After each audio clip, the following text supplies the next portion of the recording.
Hello and welcome to the Mental Health Book Club podcast with your hosts Sydney Timmins and Becky Lawrence.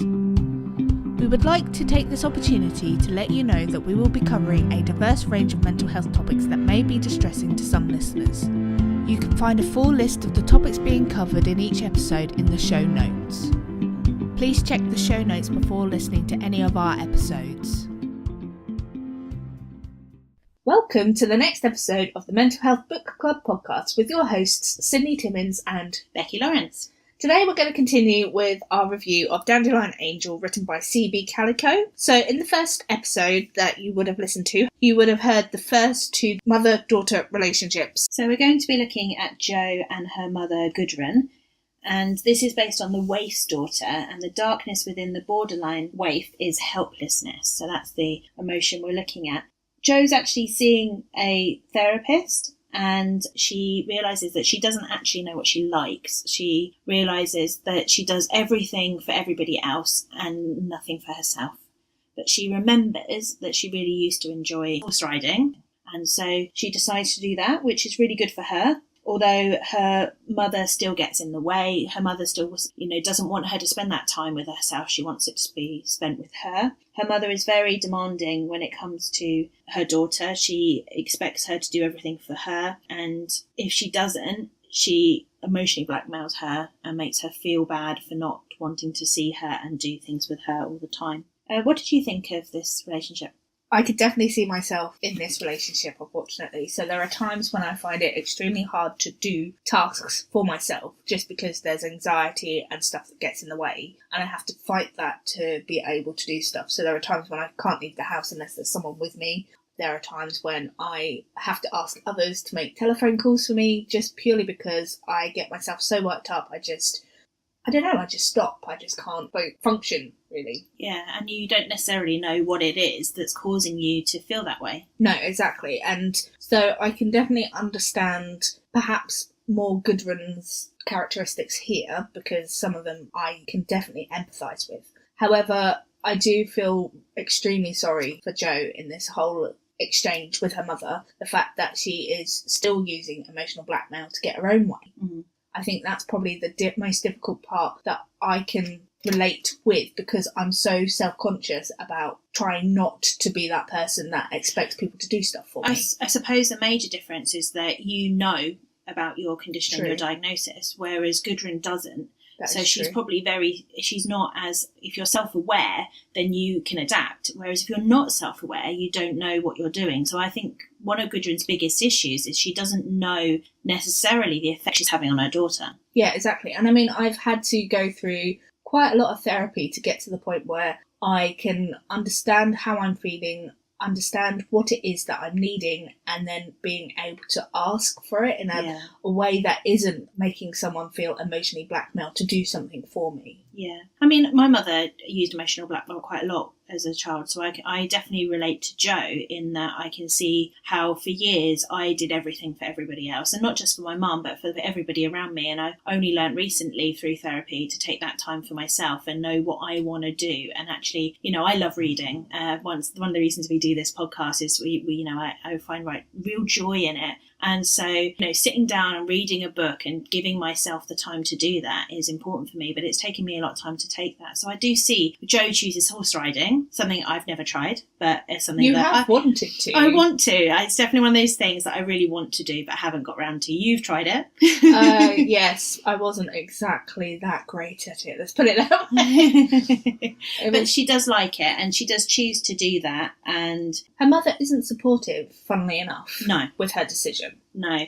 And she, even to the point where Gudrun feels that she's still ill all the time and that she's going to have a stroke. And she had this episode where the doctors didn't know what it was, but Gudrun's convinced it was a stroke. And so that means that she expects Jo to be with her as much as she can, because she might end up having a stroke and she may need Jo to ring for an ambulance, which, I don't know, it's kind of sad, because you go, seriously, you cannot have or expect someone to be with you 24/7 just in case. They have their own lives too, unfortunately. Yeah, I mean, my mother has a lot of anxiety around things like this, about the fact that she had knee problems, and she got very worried that she might be she might fall over and there'd be no one there. So we ended up getting her one of those panic buttons you put around your neck.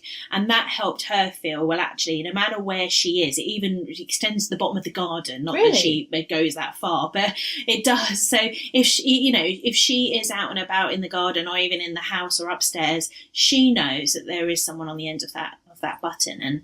And I think there are things out there that can, separate yourself from the family members having to be the ones that take the fall. But this doesn't happen in this story. No, and I think that because the way that Gudrun's mind works, I don't think that would be a suitable or viable solution to her anxieties. Probably because she would feel that Jo would be abandoning her in her responsibilities as a daughter to her mother. Yeah, and that's a good point, because Gudrun does feel a huge sense of abandonment throughout the story, and we hear about her childhood as well, and how all of these things seem to have stemmed from the issue of abandonment. Yeah, because there's a point where we find out that Gudrun spent some time in foster care, but that wasn't exactly the most stable of upbringings, because she moved from family to family, and when she did start to settle in, something always happened, which meant that she then moved on. Yeah, and then she's obviously, her son he was quite troubled and he ended up in prison. So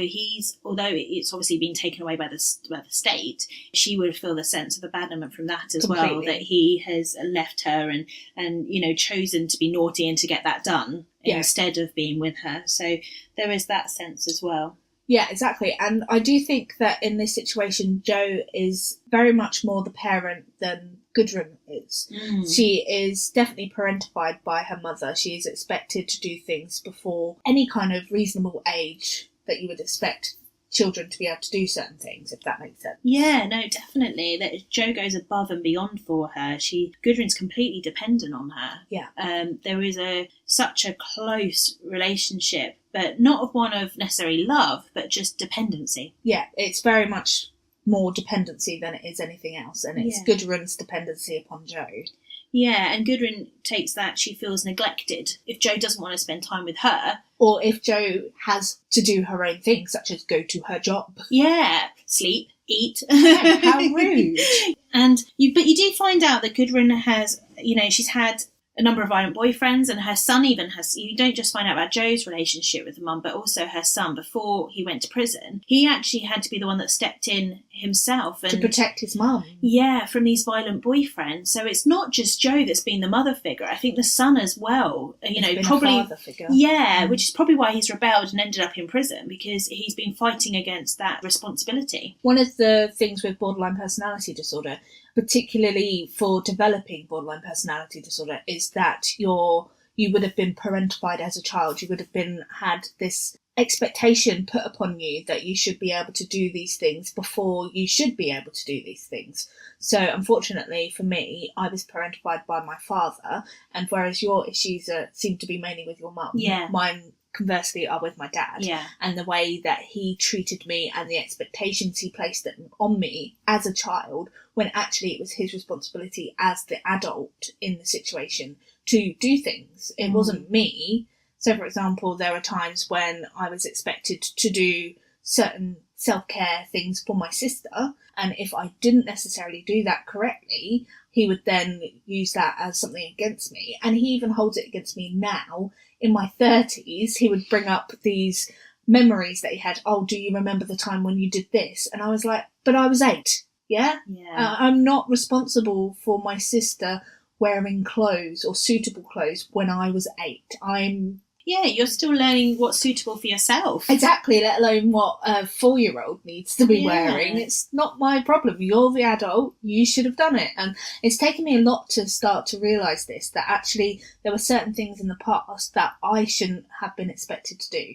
Yeah. Because now that's kind of where quite a lot of my problems come from. So I do chemotherapy, and my biggest problem is that I feel defective, which is the fact that I never feel good enough. And it's probably because of all of these situations where you were given a role that was above your means. Exactly. So you were going to fail because you weren't the right age and the right responsibility and the right experience to take on that on. Exactly. Yeah. How would I meant to have known these things as a child? It's like you were putting this onto a child and making them have all this responsibility, and of course they're going to fail. It's not. it's just not going to happen, is it? No, it's not. And so you were being set up to fail by your completely. parents. Yeah, completely.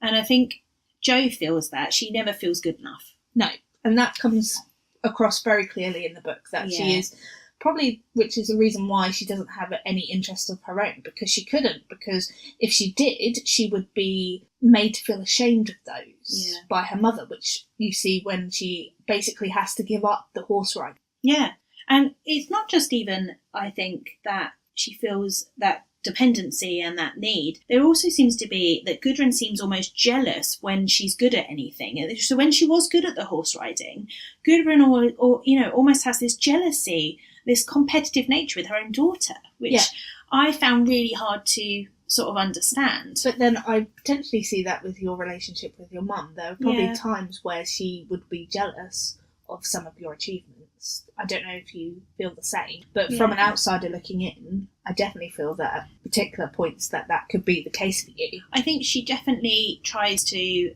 take my achievements. So like when I was a member of St John Ambulance, the charity, for a long time, and received a medal for being long time service, and she was very much taking on board that, I signed you up to that, I got you to do that. And so, and even when I did my GCSEs, I always installed into you how important education was, and those things where she's almost taking that achievement for away herself from you. Yeah, so I do get a sense of that. She kind of takes the positives, but none of the negatives. Yeah.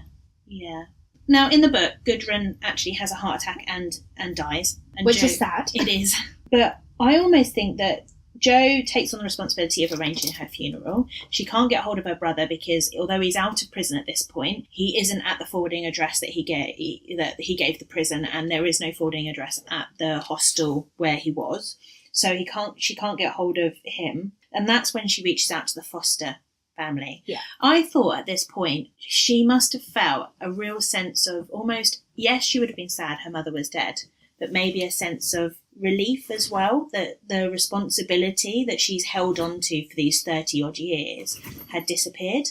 And the fact that she hasn't been able to voice those to Gudrun because of the potential backlash she would have. Yeah, so she couldn't necessarily tell her mum how she was feeling because Gudrun would have just used more blackmail to get her own way. And I think you definitely see that behaviour in the book when there is discussions about the silent treatment when they go shopping, because how could Jo come and collect her, take her shopping, but then have to leave straight away? Yeah. No, there is. And I definitely find that with my own mother. I will go above and beyond and I will try and help her, but yeah, it's never ever enough, and you feel that sense of forever trying harder and harder, which makes me glad that Jo was seeking therapy. I know my own therapy has helped me sort of realise that, okay, I'm never going to be good enough in her eyes, but I've got to be good enough in my own instead. And that's what I need to focus on. And I think that's what the therapist was trying to get Jo to do when she was like, go horse riding, have time for yourself. And that's the first step to actually her sort of realising that she needs a life on her own. I think her mother dying obviously gives her a much more bigger push into that, because once the funeral and that's over, she'll have her own life. But I think it's still difficult because she's still got to process the way that her mum treated her during her entire life. And it's also really sad that there isn't hardly anyone to go to the funeral. Yeah. And she struggles to find any kind of contact for anyone. So you obviously said the brother couldn't be found, but she couldn't necessarily find any other people. And while she starts to clear out Gudrun's stuff, she finds a diary which has also some additional notes in it about certain dates and stuff. Yeah, and she realises that her mum even was in foster care, which she didn't know beforehand, and she is able to contact and find out about that. Yeah, so she reaches out to one of the foster carers, doesn't she? And out of all of the people that were in Gudrun's life before, it was really nice to see that actually at one point she did have a stable home, but due to circumstances, she had to be removed from that particular household because the husband lost his job and they were not able to look after Gudrun.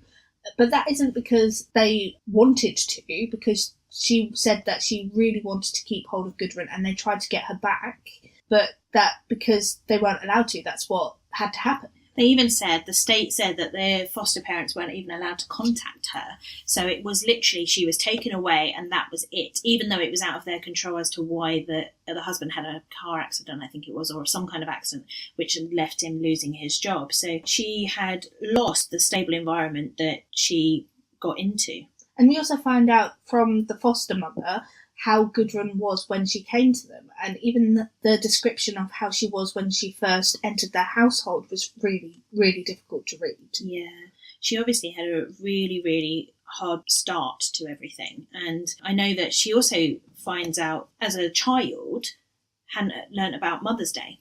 Yeah, exactly. So I think there's a part in the book that Jo had never heard of the concept of Mother's Day, and she's like 8 years old, which is ridiculous. She hears about it at school and she's like, you know what, I'm going to do something nice for my mum, which I think is a very sweet sentiment, particularly from someone that is being, I don't know, mistreated and emotionally neglected by her mother. But you don't see it, especially as young as 8. I mean, I know that when I was younger, I didn't realise that my mother was any different to anyone else's. You never do you? No, and it's only when you become, I think, a teenager and you start to go to other people's houses and staying over and seeing more and talking more about parents and things like that, that you become more aware of actually how different families are. And that's when I was a teenager, when I started to really build up I hate to use the word hatred, but a lot of anger towards my mother, because I suddenly realised that actually she wasn't doing things that other mums were doing. Things that, you know, I was taking care of myself and the family, she wasn't taking care of me, which is what mums in other families seem to do. And I think that moment was where I kind of saw that in Jo, that she'd realised Mother's Day and thought, I'll help my mum out. But this was show her how much I love her. Show her I love her. You know, trying again to be what she thinks Gudrun wants and be the best daughter you can be, because you have that fight to do that, before she's realised actually how different Gudrun is to other mums. And to be honest, it took until my 20s really, and maybe even part of my 30s, to realise that people did not have the same upbringing as you or I. Yeah. And I don't know, maybe that's because I was so concerned about surviving in an emotionally neglected environment that, to be honest, everything else was not on my radar. Yeah. You also grew up in a poorer neighbourhood, so you probably had less of the extremes that I had, whereas where I grew up in Reigate, and we were the poorer end. But in my school, there were kids that were living in £500,000 houses, and we lived in the council house. So it was, you could see the difference really starkly, because I'd go to these houses that were stunning and beautiful, and they had their own bedroom, whereas I shared with my sister, and just simple things like that you started to see was so different. I remember from my childhood that there was a particular family that, I don't know, I always felt that my dad was in competition with, and that they were kind of keeping up with the Joneses. Exactly. And they were trying to one up each other all the time. And I don't know, I felt like I was kind of stuck in the middle, because no matter what I did or what we did, we would never be anywhere near where they were. Yeah. Because they had more money than us. They had, you know, it was just a different environment for them. No, I that is hard, and especially as then your parents put you in that competition mode, and that's hard for you to sort of get your head out of. So going back to the book and Gudrun and that, we also find out that Gudrun had actually considered aborting the pregnancy, that Jo was then the baby, and she didn't go through with it. And there's no reason given as to why she considered this. But it makes me think, actually, did Gudrun realise maybe she wasn't the best person to be a mother? It's a potential, isn't it? Yeah. You don't know what would have been going through her mind at the time. I understand that she, in the book, is quite young about when she finds out that she's pregnant with Jo. And I don't know, maybe at that point she's like, I'm too young, and that I'm not necessarily cut out to be a mother.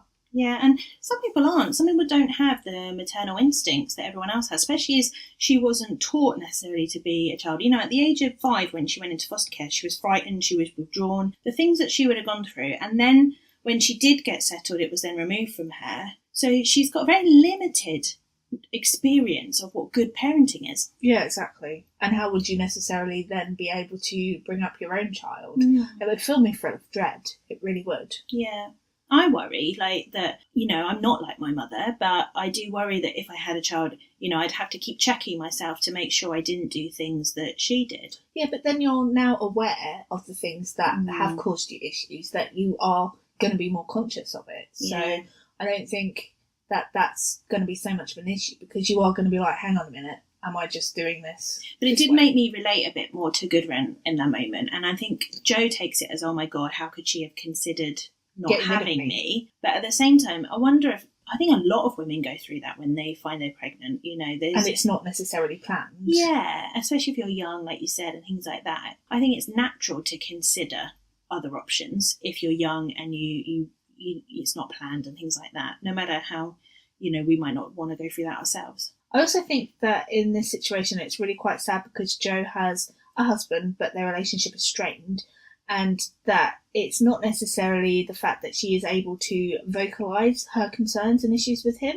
I mean, we read during the book that he emails her to break off their marriage. I know, which I can't believe. I know, it's just emails it. Step up from text message, isn't it? I want a divorce, darling. Thanks. And then I have a friend who she got a text message to say her marriage was over. Yeah, and her wife texted her. And, oh my God! And you do just think, how absolutely awful is that?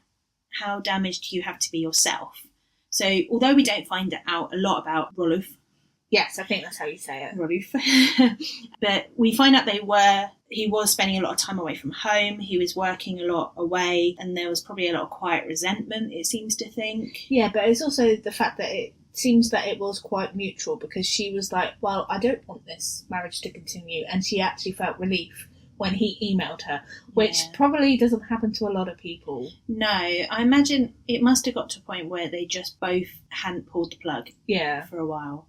And that they were growing apart, and that it took for him to say, you know what, we need this to stop now. Well, I suppose at that point you either decide to walk away or you decide to work at it. And it's where he's decided to walk away and she's kind of agreed with him. Because, you know, and so I can see that the email seems awful and it's not a way I would consider doing it. Nor text message people. No. But at the same time, it does seem to be, like you said, that she has a relief that it's ended, because she felt she couldn't tell him. Although saying that, she also feels humiliated. Oh, of course. I don't know how she doesn't feel humiliated. I mean, the least someone could do is to talk to you face to face, I think, in this kind of situation. Yeah. But I felt the end of Jo's story, because we are reaching that point now, where I felt that Jo had a lot of potential going forward. You know, she's already seeing a therapist. Her mum is unfortunately out of the picture because she's died. Her husband is gone. She's almost got this fresh start. Well, she does, because he expects her to leave their family marital home, and he says to her, oh, I will help you find somewhere. And she finds out that her favourite horse, where she's been horse riding, needs a new owner. So she decides that she's going to buy the horse, and she moves herself closer to him, which I think is a lovely thing. Yeah, so her and the horse, have a galloping off into the distance in a better future. Exactly. It's like the end of some western. In the sunset. But I felt, of all the characters, she had a really potential to sort of like have a really good future. Yeah, well, I think all of them have the potential. I think with Iria cutting her mother out and moving forward that way, I think the one that probably concerns me the most out of the ones that we've spoken about so far is Karen and her mum Ute. Yeah. I think she needs to perhaps think about how she's going to handle the situation and whether it's in her best interest to continue the relationship with Ute, particularly to her own mental health. So is there much more that you can tell me about the waif? So we have classified in this situation that Gudrun is called the waif mother. Yeah. So the waif wants to be soothed, but they're often inconsolable and leave the people around them feeling helpless. So although they want it, it's never enough. Which we definitely see with Gudrun's behaviour. Yeah. They see accepting help as them losing control, although they want the help. So I can definitely relate to this. Yeah, it sounds like an oxymoron, doesn't it? That it is completely. You want help, you accept help, but at the same time you're losing control, so it makes you feel that way. I also think that it could mean that you feel defective more so, because you want to be able to do it by yourself. However, you need the help, but yet you desperately still want to do it by yourself. It sounds very backwards, but I'm definitely that kind of person. Yeah, it's sort of the quote that we have from the Waif story is, I can't allow myself to need your help and be in control at the same time. Yeah, exactly. Yeah. They can self-soothe with compulsive use of alcohol, drugs, money, food, sex, which we don't see really in this story. Although Gudrun does go through a truckload of boyfriends. Yes. So maybe that could be the sex part. Yeah. They likely to play the role of the martyr, which we do see that, often becomes hysterical to get attention. Nothing is ever good enough, no matter how much another person tries to give, makes them feel used and burnt out, but is still not enough. When the other person then withdraws, it feeds their fear of abandonment and rejection, and that creates dysphoria and anxiety, which we definitely see in this book. Yeah. Rarely have an insight into their own behaviour, which I really don't think Gudrun's got much, if any, insight. No, I don't think she has at all. They are likely to play the victim, which we definitely see. And then if they're ever confronted about playing the victim, they'll often sink into helplessness, or they'll flip and accuse people of persecuting them. So, and again, I've done all of these things. Yeah. I have to admit. Well, I'm so desperate to have someone help me, but yet then I feel out of control, and then I push them away, and it just is this, I don't know, it's this cycle of chaos, really. I felt like I was creating chaos because no one knew where they stood. Dr. Lawson actually writes that the waif's mother's motto is "life is too hard," to which, they would add, "Nobody loves me, you'll be better off without me, and you'll be sorry when I'm gone," though. Yeah. So that seems to sum up this relationship and Gudrun really well. It does, yeah. Dr. Lawson also writes that actually the children of waifs often become really excellent caregivers. They often go into helping professions like nurses, social workers, psychologists, working for emergency services, crisis workers, things like that. And you can see that, like we were talking about, how we're pushed to do, help everybody else rather than yourself. Yeah, and put the needs of yourself prior. So you're really the backseat person, whereas everyone else is the one that you have to do things for. Yeah, and the waif's children often try and make order out of all the chaos and try and manage other people's emotions rather than their own, which I can definitely see that, like you said, the waif is in that cycle of chaos. So you can imagine the children really trying to sort that chaos out for themselves. And I know that from my own experience with my husband, he felt that he had to try and manage my emotions. And as a result, he finds it hard now to express how he's feeling because of the way I've acted and treated him. He's worried about the reaction he'll get. And so it's because of the unpredictability as well, I suppose. Yeah, exactly. I mean, the way that I behaved in the past isn't the most caring and loving in response to the things that he would do for me.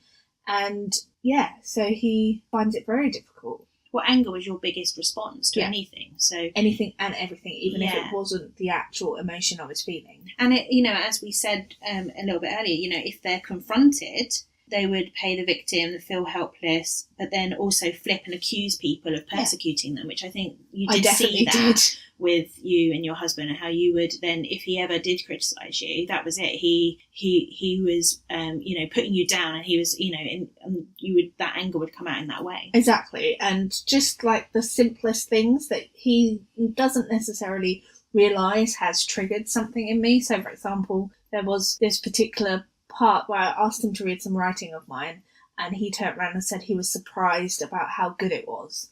And at the surprise part, that did kind of tip me over the edge. It did sound a bit like a backhanded compliment, doesn't it? Like I'm surprised that you can write your own name. Yeah. Was how I took it. Yeah. And he didn't mean it in that way. He was just like, this is really good. What he meant was, this is better than I even thought you could do, because I thought you could do well, but this is even better than that. Yeah. But you took it as you didn't think he could even... Yeah. Yeah. I mean, he doesn't have the best way of expressing himself. No, he doesn't. But he tries. He tries. And in this particular situation, in the past, I probably would have lost it. And it would have escalated quickly. However, I walked away, I let it percolate, I thought about it, and then I told him why I was upset about the situation. Yes, there was some anger involved, because I did feel like he was basically telling me that he was surprised that I could write my own name. But that's my a normal own reaction issues as well, though. Yeah, but that's my own issues coming into play because of the defective feeling. But in the past, I probably would have become a little bit violent, and a little bit is probably an understatement.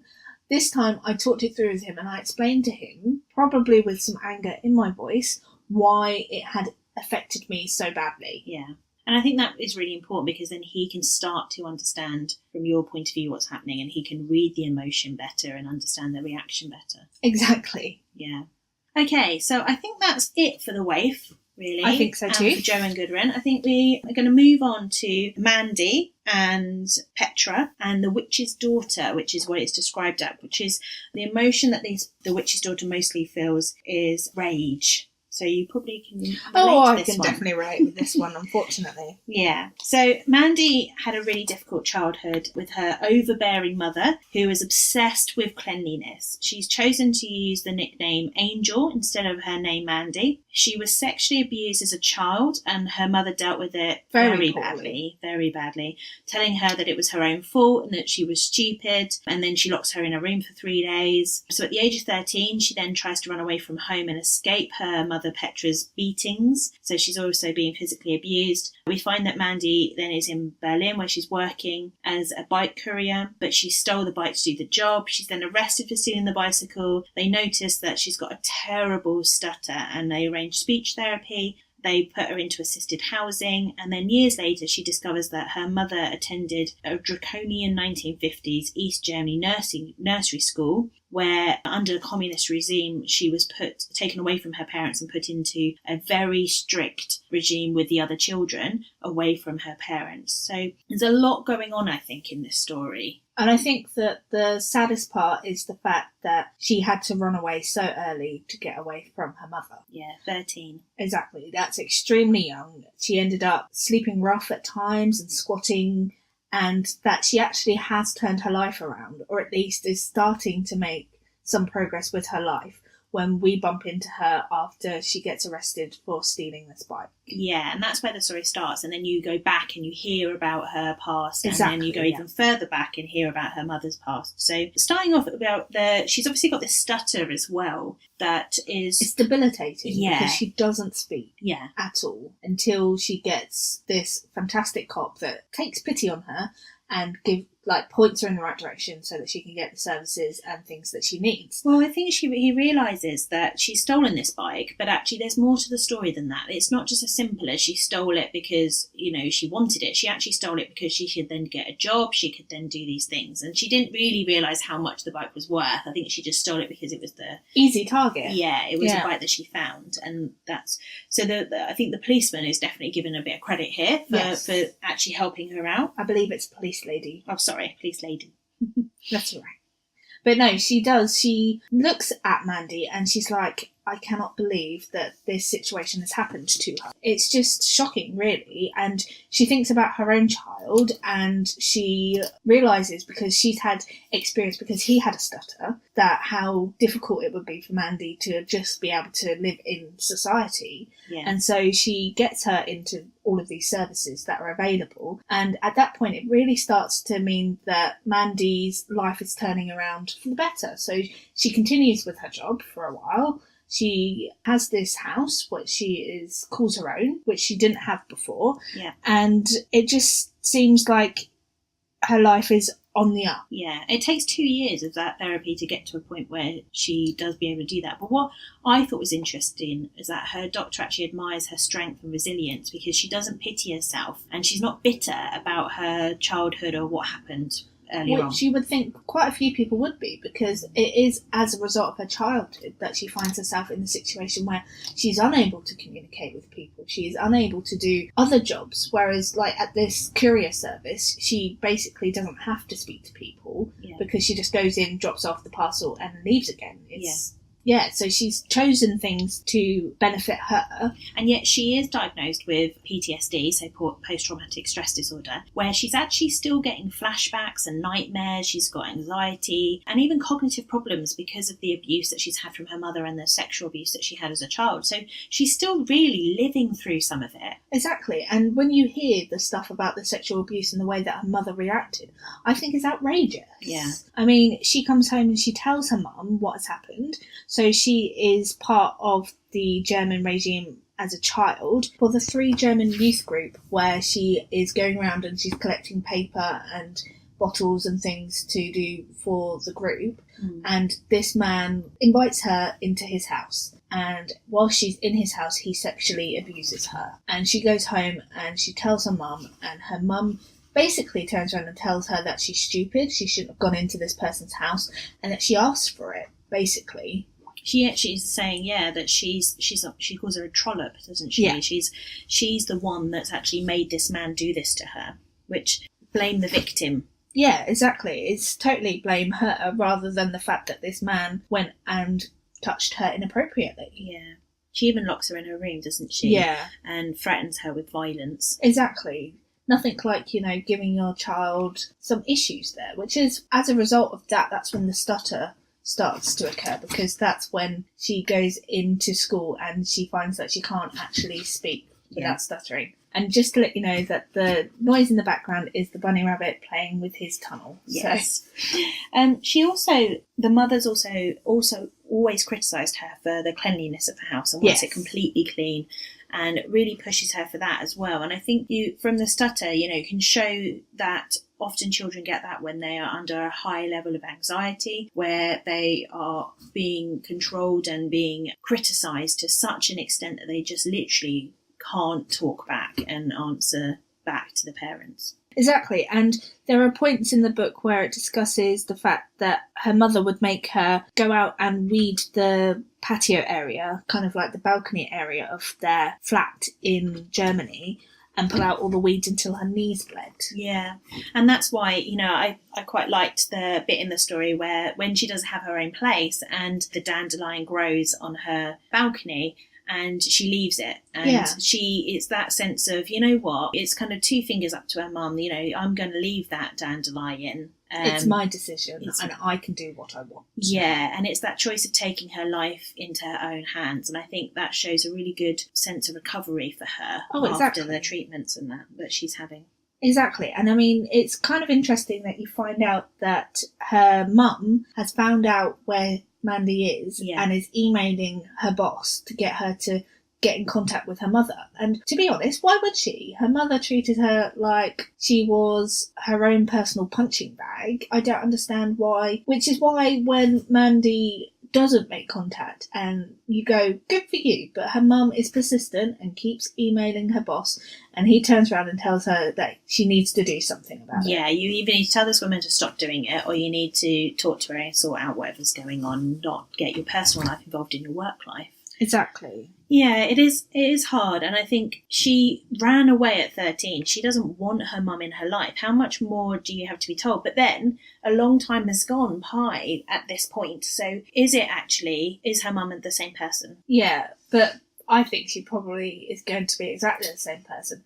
And we find out that after Mandy emails her mum to arrange to meet her in a local cafe, that they go to, and she is pretty much exactly the same. Yeah. And we get to see kind of inside of her head, don't we? So we see some of the thoughts that are going through Petra's head. And I don't know about you, but I just want to get really upset at her and stand up for Mandy. Yeah. What in particular made you feel that way? Just the fact that she literally walks in and she is so critical of her daughter. I do think it's kind of outrageous, because she's like, well, why haven't you done this? And she's critical of all the people around them in the cafe, and she even criticises the fact that she's asked to meet in the cafe in the first place. You just kind of go, just stop complaining. Yeah. Yeah, she wants to see Mandy's place, though, as well, doesn't she? I think she demands to see her place. She's like, so where are you living? I want to see it. And Mandy goes, all right, I'll let you come in. And she does. And Petra walks in, and because she's still got this issue with cleanliness, starts to clean her daughter's flat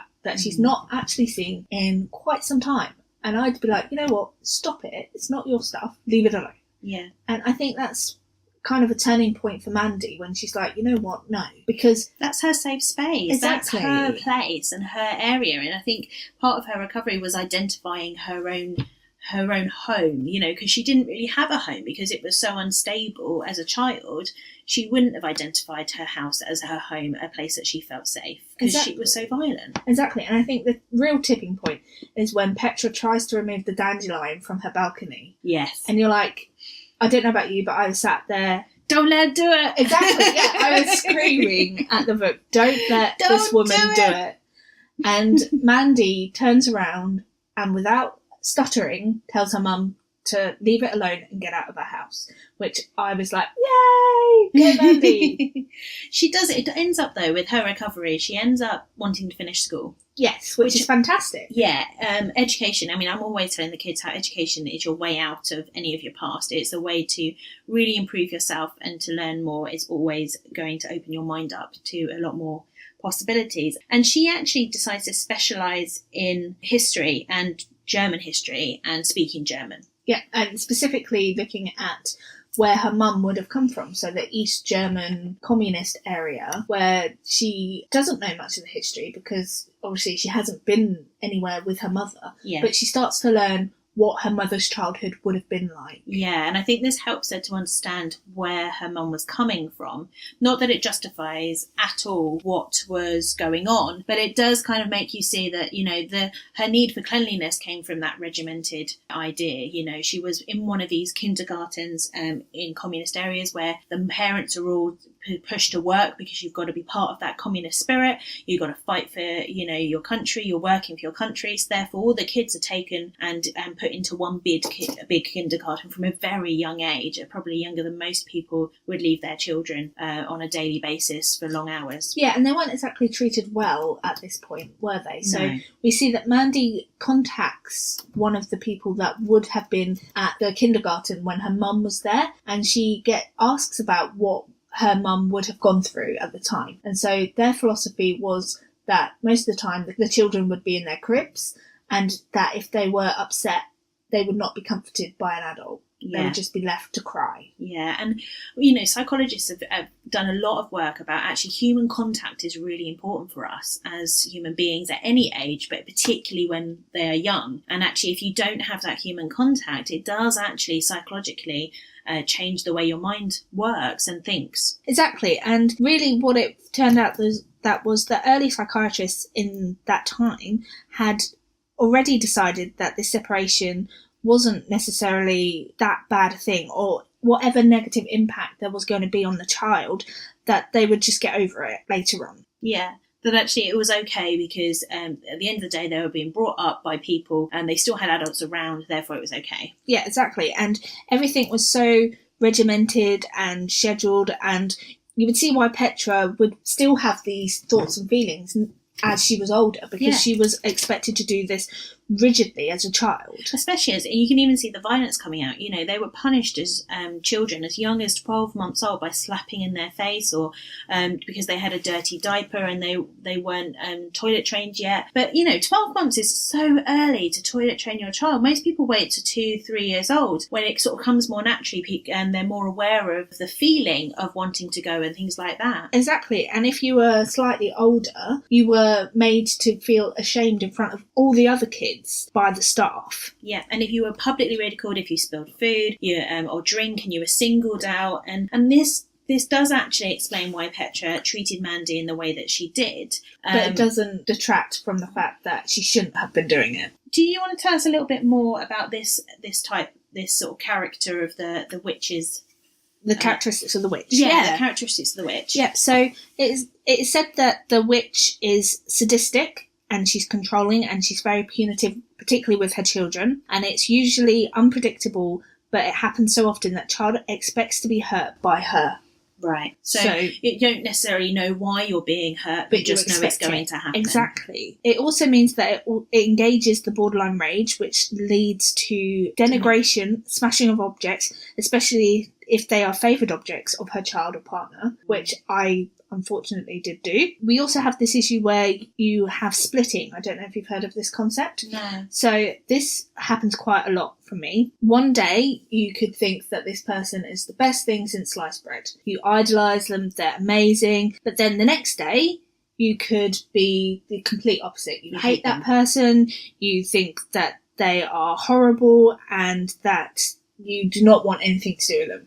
And that's splitting. So you go from one extreme to the other. Okay. So she would have these two emotional... Which I wonder if she did. I mean, you only hear from Mandy all the sort of negative stuff that happened in the childhood. And I can't, remember much in the book about any positives, if there were any at all. But you wonder if, I know from as a child, you remember more of the negatives of what happened than the positives of what happened. So maybe she hasn't remembered those, but actually Petra did have that in her childhood. Yeah, and also the fact that we don't necessarily hear about any other type of family relationship. No. When we or go friends. back. Yeah, exactly. Yeah. When we go back into Petra's past. And you can basically end up being blacklisted by the individual with borderline personality. So, for example, there are probably times when I've blacklisted people and I don't speak to them. But as a result of being blacklisted, the witch will not communicate with them for years or even ever again. So you basically... You write them off. Yeah. And I definitely know that there were times when I would write people off. So, for example, I wrote my mum off for over a year because of the things that I felt because she'd abandoned me and the other things that my dad was potentially saying about her. So, yeah, I can definitely, again, empathise with that. But often, is that hostility and rage meant to come through because it's masking the fear that people feel? Oh, completely. It's the fear that you are being left alone in this situation or in my situation. Yeah. And so Dr. Lawson writes that, in other words, when the witch mother perceives her children as resisting her control by expressing their own will, she perceives them as threatening her survival. Her mindset is, if you are not with me, then you're against me. The witch mother's hostility is an attempt to discredit those with power, portraying the enemy as weak, incompetent, or worthless, reduces the threat to her. Thus she is pleased when others feel diminished, vulnerable, and powerless. The witch's children sense her pleasure, sadistic enjoyment, at their expense. In fact, degrading others does make the witch mother feel better. The witch mother is also intrusive, domineering, violates the boundaries of others. She has an uncanny ability to perceive the vulnerability in others and then target those. I'm pretty good at that, unfortunately. People close to her often become withdrawn, isolated, and keep things private for fear that she will use their thoughts, feelings, and desires as weapons against them. Which you can definitely see with Mandy is the fact that she has to run away. Yeah. And as a result of her running away, she is isolated. She doesn't tell anyone what's happened. Well, also her stutter, because she doesn't want to talk to people. She doesn't have friends. She doesn't have relationships. She just has her business and, the job that she's doing. And that's it. She doesn't have those relationships because she's not talking. Exactly. The witch mother also feels paranoid and thinks that others wish her ill and are out to get her. The witch mother fears entrapment. She also has the tendency to strike out before the other person does. So it's kind of like this thing of, if I'd rather get in there first before the other person does. Even though that other person might not actually be plotting against you, but at the end of the day you feel it, so therefore you're going to get in there first. Exactly. I'll cut you off before you cut me off. The brighter and more articulate the witch mother is, the more dangerous she actually is. So there usually is a kernel of truth to her accusations and paranoia. Which makes me think that might be why Mandy doesn't feel the bitterness towards her or to the past, because actually if there's some truth in it, then she probably accepts it as the whole truth. Exactly. The witch mother is also suspicious and doesn't believe that anyone else can understand and help her, and so as a result will rarely seek help herself. She could also find that she ends up in hospital, so in involuntary psychiatric hospitalisation, because she's attempted suicide, and she could also end up going too far and commit crimes and wind up in prison. So what does Dr. Lawson say about children that grow up with this kind of mother? So Dr. Lawson writes that the child, they grow up broken, unable to love, unable to trust, and unable to feel. The witch's children are victims of soul murder and may feel alive only when suffering or when inflicting suffering themselves. That seems really extreme, doesn't it? This seems like out of all of them, this is the one that makes me feel most sorry for the children growing up in that environment. Oh, exactly. This is probably, out of all of them, the one that would really mean that you were pretty much screwed up for quite some time. Yeah, you need a lot more help. Dr. Lawson also writes, The witches' children survive their childhood, not, thrive through it, but survive their childhood by learning not to feel, cry, laugh, smile, or frown in their mother's presence. Adult children raised by witch mothers survived in emotional hell. Without intervention, young children may not survive.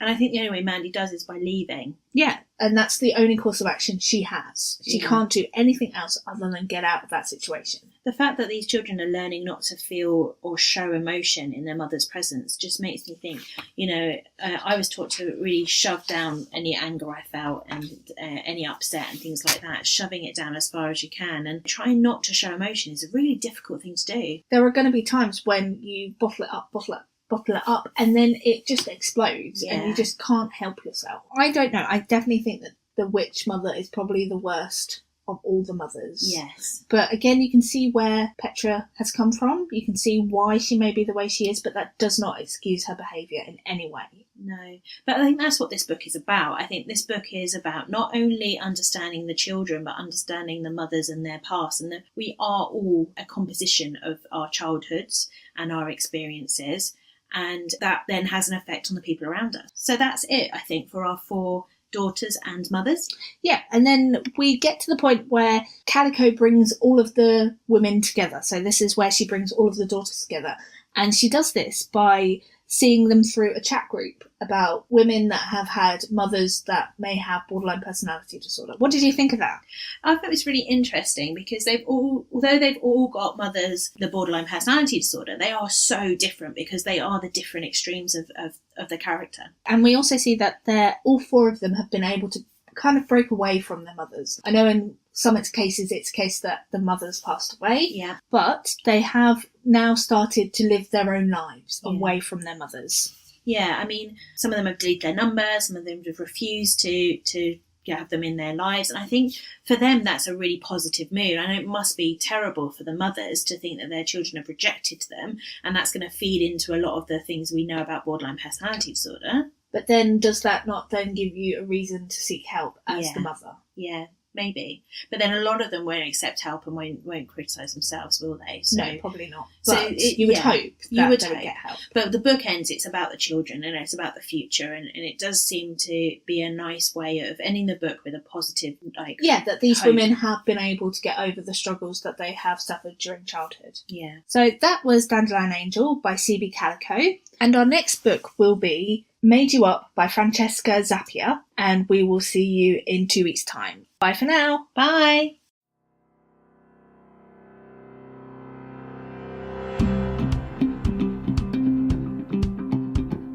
Thanks for listening to the Mental Health Book Club podcast. If you feel that you need additional support with your mental health, please call the Samaritans on 116 123, which is a 24-hour helpline. And if you need additional information about mental health issues, please visit Mind at mind.org.uk. For our next episode, we will be exploring borderline personality disorder.